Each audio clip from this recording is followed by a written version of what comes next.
The unseen beneficiaries of rap music, a system of exploitation.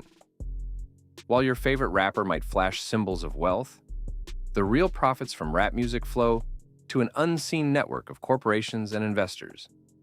This system wasn't designed for artists to own their creations. It was built on their backs, turning struggle into stock options. From protest to product, a shift in ownership. Hip-hop began in the 1980s as a raw, authentic voice for the voiceless. But as soon as money entered the picture, ownership shifted. Major corporations like Sony, Universal, and Warner quickly controlled distribution, not for culture, but for control. By the 90s, rap was a billion-dollar industry, yet artists were still trapped in 360 deals, surrendering publishing rights and control over their music. This wasn't accidental. It was a deliberate design where the closer you are to the product, the less you profit. The skewed economics. Who gets rich? When a rapper signs a major label deal, their advance is a loan, not a gift. Every expense, videos, flights, marketing, even studio time, is deducted from this loan. Even after 1 million sales, an artist might only take home 10%, if that, due to endless recoupables. So, who profits?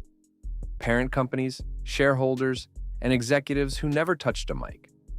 They profit when artists rap about violence, drugs, and materialism because chaos sells, pain sells, neglect sells. This is why positivity rarely goes mainstream. It's simply less profitable.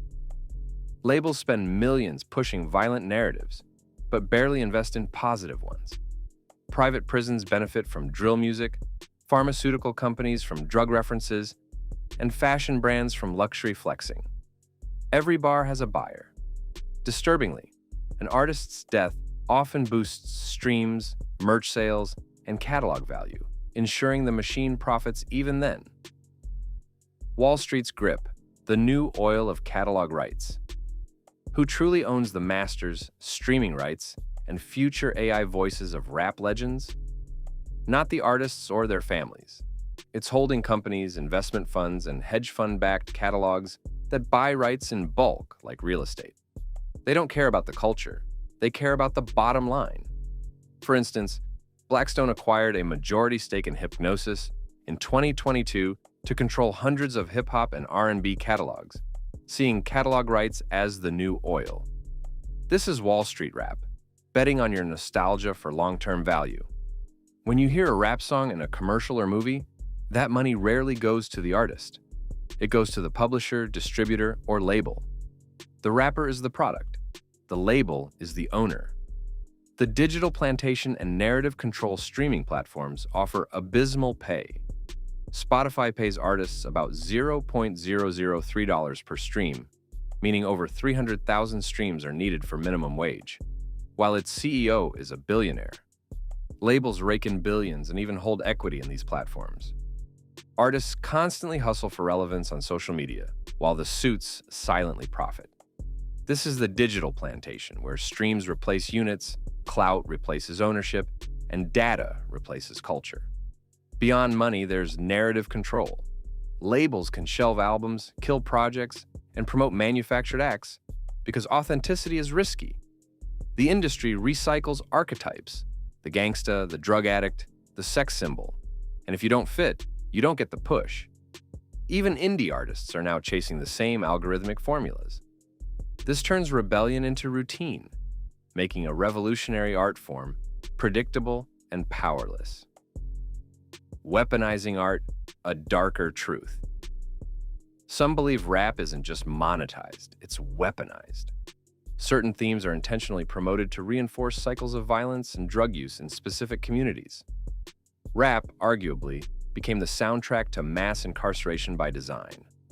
Consider who funds labels, their ties to prison contractors, and how lyrics are used as criminal evidence. While a 2023 California bill limited this, it highlighted how deeply hip-hop has been criminalized and manipulated.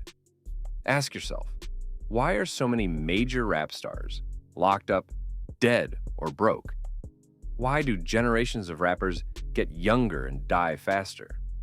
How can billion-dollar companies fail to protect their biggest investments? Or is a broken artist easier to control?